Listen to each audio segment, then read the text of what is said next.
case briefs, and so much more. LSData's got what you're looking for.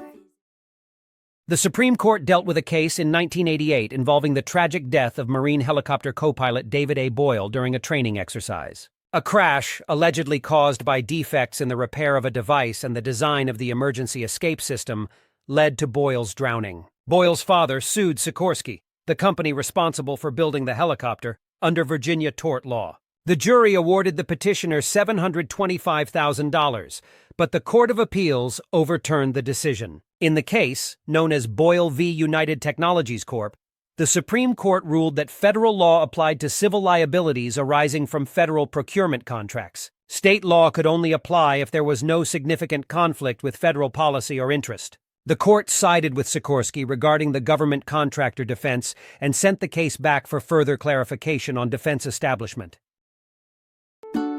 Case briefs, and so much more.